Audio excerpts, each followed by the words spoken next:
বহুদিন পর এই মাছটা দেখতে পেলাম। এই মাছটা খেতে অনেক টেস্টি। তো বাজার থেকে গিয়ে এই মাছটা নিয়ে এসেছে। তো এটা নোনা ইলিশ মাছ। তো ভাবছি রান্না করব, তো চলো তোমাদের সঙ্গে শেয়ার করি। তোমার সব আনাজ হয়ে গেছে। তো এই মাছটা আমি ধুয়ে এর সঙ্গে সবজিগুলো কেটে রেখেছি, এটা দিয়ে রান্না করব। আর এখানে চিকেন আছে, স্কিন সমেত চিকেন আছে। চিকেন রান্না করব। আর এখানে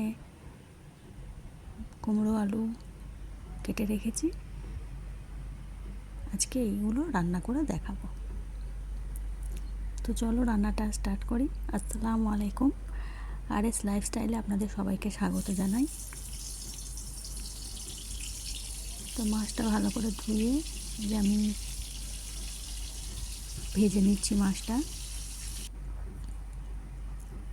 তো মাছটা আমার ভাজা হয়ে গেছে, আমি তুলে নিয়েছি। তো এই তেলেই আমি পেঁয়াজ দিয়ে দিলাম, দিয়ে সবজিগুলো দিয়ে দেব। সবজিগুলো আলাদা করে ভাজবো না, এই তেলের সঙ্গেই ভেজে নেব। তো যখন একটু ভাজা ভাজা হয়ে যাবে, সব মশলাগুলো আমি একটু দেবো। তো লবণ, হলুদ গুঁড়ো, লঙ্কার গুঁড়ো দিয়ে মশলাগুলোকে দিয়ে আবার ভালো করে কষিয়ে নেব।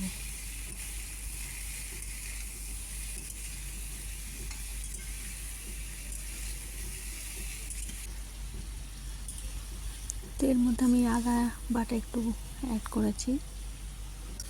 তোমরা চাইলে আদা রসুন বাটাও দিতে পারো, আমি রসুন বাটাটা দিইনি, শুধু আদাটা দিয়েছি।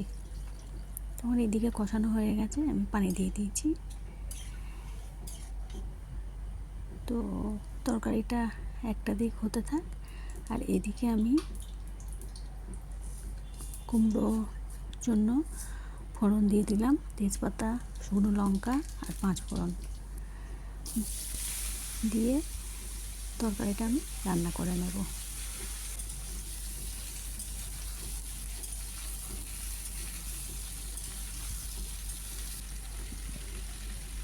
তো এখানে লবণ, হলুদ গুঁড়ো আর সামান্য লঙ্কার গুঁড়ো দিয়েছি।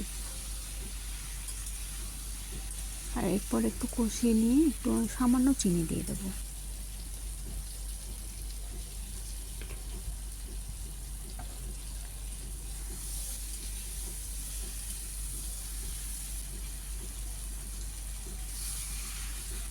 একটু পানি দিয়ে দিলাম, দিয়ে ভালো করে আবার কষিয়ে নেব।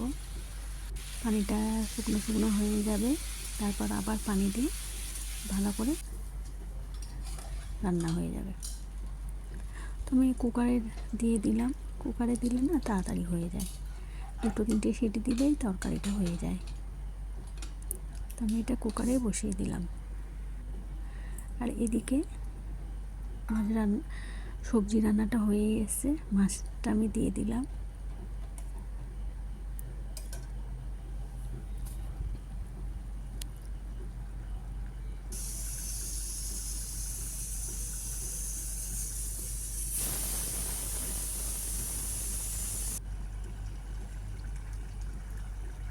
তো তরকারিটা হয়ে এসছে, তার উপর আমি জিরেগুলো ছড়িয়ে দিলাম, আর ধনেপাতা আমি একটু দিয়ে দিলাম। তরকারিটা আমার হয়ে গেছে, একটু ঝোলটা মরলেই তরকারিটা হয়ে যাবে। তো ওইদিকের ওই রান্নাটা হয়ে গেছে। তো এদিকে আমি চিকেনটা রান্না করে নিচ্ছি, চিকেন কষা করব। তার জন্য ফোড়ন দিয়ে দিলাম, গোটা গরম মশলা দিয়ে পেঁয়াজ দিয়ে ভালো করে ভেজে নিয়ে আদা রসুন পেস্ট করা দিয়ে দেবো।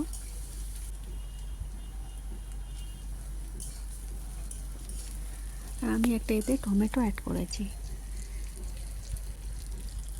আর একটু লবণ দিয়ে দিলাম যাতে টমেটোটা ভালোভাবে সেদ্ধ হয়ে যায়।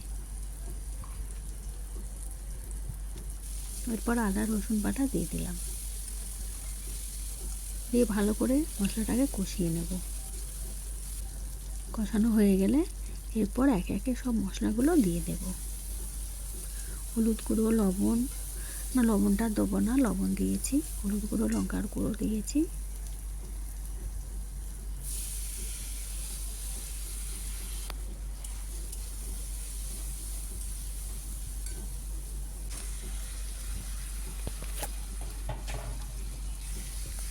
মাংসটা দিয়ে আমি ভালো করে কষিয়ে নেব। আর এখানে আমি কাশ্মীরি লঙ্কার গুঁড়ো একটু অ্যাড করেছি,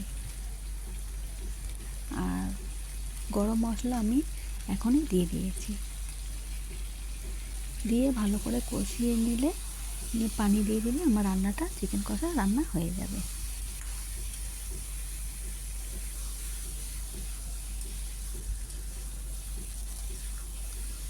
তো ভিডিওগুলো কেমন লাগে অবশ্যই জানাবেন। ভালো লাগলে অবশ্যই লাইক, শেয়ার, কমেন্ট অবশ্যই করবেন।